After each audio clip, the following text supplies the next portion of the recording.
بسم اللہ الرحمن الرحیم، السلام علیکم ورحمۃ اللہ وبرکاتہ۔ محترم سامعین، کل جامعۃ الحسنین جو مولانا طارق جمیل صاحب کا اپنا ہی مدرسہ ہے، اس میں دستار بندی کے موقع پر مولانا طارق جمیل صاحب کی ایک ویڈیو بہت زیادہ وائرل ہے، جس میں وہ بہت ہی دردناک انداز میں رو رہے ہیں، اور اس کی رونے کی آواز وہ چونکہ مائک میں بہت ہی واضح سنائی دے رہی ہے، تو اس پر کچھ لوگ مذاق بھی اڑا رہے ہیں اور اس پر طرح طرح کے تبصرے بھی کر رہے ہیں۔ لیکن ایک بات یہاں پر ضروری ہے کہ کسی کی رونے کا مذاق نہیں اڑاتے، وہ کس لیے رویا ہے وہ اس کا اور اللہ سبحانہ و تعالیٰ کا معاملہ ہے۔ آدمی تب روتا ہے جب اسے کوئی بڑا تکلیف پہنچے یا کوئی ایسے مسئلے سے دوچار ہو جائے جو اسے آگے راستہ نہ ملتا ہو، تو اس کی وجہ سے پھر وہ رونے لگ جاتا ہے، اور خاص طور پر اتنے بڑے مجمع میں رونا۔ مولانا طارق جمیل صاحب کے بیانات اگر آپ اٹھا کر دیکھ لیں تو تقریباً ان میں سے 5 بیانوں میں سے ایک بیان ایسا ضرور ہوتا ہے جس میں مولانا طارق جمیل صاحب ضرور روتے ہیں۔ تو یہ ضروری نہیں ہے کہ اس مسئلے کو مانسہرہ میں مسئلہ پیش آیا تھا اس مسئلے کے ساتھ جوڑا جائے، شاید کہ وہ اللہ سبحانہ و تعالیٰ کی ڈر کی وجہ سے رو رہا ہو، لیکن اس کے جو اشعار انہوں نے اس وقت پڑھے، یہ اشعار پہلے بھی انہوں نے پڑھے ہیں،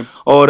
وہ اشعار ایسے تھے کہ اس کا تعلق لوگ جوڑ رہے ہیں تبلیغی مرکز کے شورا کے ساتھ۔ محترم سامعین، یہاں پر آپ لوگوں کو ایک بات بتانا چاہتا ہوں کہ مولانا طارق جمیل صاحب آپ کی صلاحیت اور عظیم الشان دینی اور تبلیغی خدمات سے کوئی اندھا بہرا بھی انکار نہیں کر سکتا۔ آپ کے پر اثر بیانات اور کوششوں کی بدولت بے شمار گمراہوں کو راہ راست پر آنے میں بھی دو رائے نہیں ہے، تو پھر یہ کیا وجہ ہے کہ آپ جیسے عظیم مبلغ کو تبلیغی جماعت کے ممبر سے محروم ہونا پڑا؟ میرے خیال میں اگر تبلیغی جماعت کے اکابرین کو کوسنے کے بجائے آدمی اپنے آپ کے ساتھ احتساب کر لے تو یہ بہت بہتر اور اچھا طریقہ ہے۔ محترم سامعین، مولانا طارق جمیل صاحب کو یاد ہوگا کہ جب وہ تقریر کرتے تھے تو ان کی تقریر کے دوران مجمع سے آہو اور رونے کی آوازیں آتی تھی۔ آج اگر اس کی بجائے تالیوں کی گونج سنائی دیتا ہے تو یہ ان کو خود پسند تھا اور انہوں نے خود ان کا انتخاب کیا ہے۔ محترم سامعین، مولانا طارق جمیل صاحب جب کوئی تقریر فرماتے تھے تو کبھی مسجد میں، تو کبھی کسی تبلیغی مرکز میں فرماتے تھے، کبھی کسی مدرسے میں، تو کبھی کسی خانقاہ میں وعظ اور نصیحت فرماتے تھے۔ لیکن آج اگر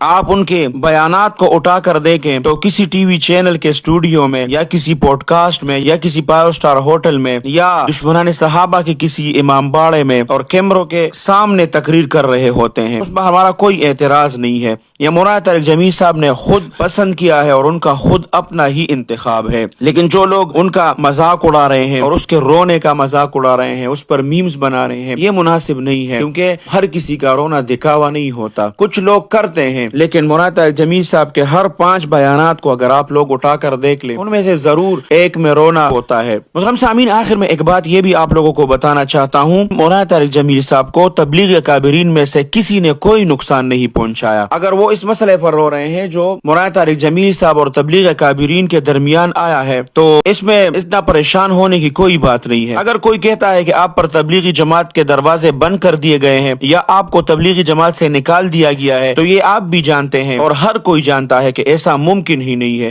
تبلیغی جماعت کی ترتیب ہی ایسی نہیں ہے کہ کسی پر وہاں کے دروازے بند کر دیے جائیں۔ تبلیغی جماعت کی اپنی تشکیلات ہوتی ہے، آپ کل بھی ان تشکیلات کا حصہ بن سکتے تھے، آج بھی بن سکتے ہیں، اور آنے والے کل بھی آپ کے لیے وہ دروازے کھلے رہیں گے۔ مثلا آپ سے روزہ لگانا چاہتے ہیں، چلہ لگانا چاہتے ہیں، 4 مہینے یا اندرونی ملک یا بیرونی سال لگانا چاہتے ہیں، تو کوئی آپ کو روکے گا نہیں، نہ روک سکتا ہے۔ ہاں، پھر ان تشکیلات کے اندر آپ کو بیان کی ذمہ داری دی جاتی ہے یا نہیں؟ تو اگر آپ تبلیغ کا کام اپنی ذات کے لیے کر رہے ہیں تو پھر تو ٹھیک ہے، آپ کچھ بھی کر سکتے ہیں، لیکن اگر آپ رضا الہی کے حصول کے لیے کرتے ہیں تو پھر آپ کے لیے کوئی مسئلہ ہی نہیں ہونا چاہیے۔ خالد بن ولید رضی اللہ تعالیٰ عنہ کا واقعہ سب کے سامنے ہے، تو آپ نے پھر بھی تقریباً سینکڑوں مرتبہ بیان کیا ہوگا۔ آج جب اس واقعے کو عملی میدان میں مشعل راہ بنانے کا موقع آیا تو آپ کو اپنے صلاحیتیں اور خاندانی تفاخر نے گھیر لیا۔ محترم سامعین، خلاصہ یہ ہے کہ اگر رضا الہی مقصود ہے تو تبلیغ کے دروازے کسی پر بند نہیں ہو سکتے، ہر جگہ سے آپ تبلیغ کا کام کر سکتے ہیں، ہر صورت میں کر سکتے ہیں۔ تو بہرحال ایک بار پھر ان لوگوں کے لیے پھر یہ پیغام دینا چاہتا ہوں جس نے مولانا طارق جمیل صاحب کے رونے کا مذاق اڑایا ہے، رونے کا مذاق نہیں اڑایا کرتے، اور وہ ہمارے اکابرین میں سے ہیں، ان کے بہت سے خدمات ہیں، ہم یہ نہیں کہہ سکتے کہ انہوں نے کچھ نہیں کیا، نہیں ایسا بھی نہیں ہے۔ ہاں یہ الگ بات ہے کہ آج کل نوجوانوں کو اس کے بارے میں پتہ نہیں ہے کہ مولانا طارق جمیل صاحب کو آج کل کے تبلیغی حضرات اور یہ بڑے ان کو بیانات نہیں دے رہے اور اس پر پابندیاں ہیں، نہیں، یہاں بہت ایسے نوجوان موجود ہیں جنہیں شاید یہ علم نہیں کہ امیر جماعت حاجی عبدالوہاب صاحب رحمۃ اللہ علیہ نے تقریباً عرصہ 20 سال پہلے مولانا طارق جمیل صاحب کو کسی اجتماع عام میں مجمع سے بیان سے دور رکھا تھا، اور ان نوجوانوں کے مطابق اگر یہ درست ہی مان لے کہ اگر اس کا تعلق ایک سیاسی پارٹی سے ہے اور اس کی وجہ سے اس طرح کیا جا رہا ہے تو یہ بالکل غلط ہے۔ مولانا طارق جمیل صاحب کو جب بیان نہیں دیا جا رہا تھا تو وہ 20-25 سال پہلے حاجی عبدالوہاب صاحب نے ان کو نہیں دیا تھا، اور انہی نے اس اجتماعات کے بیانات سے اس کو دور رکھا تھا۔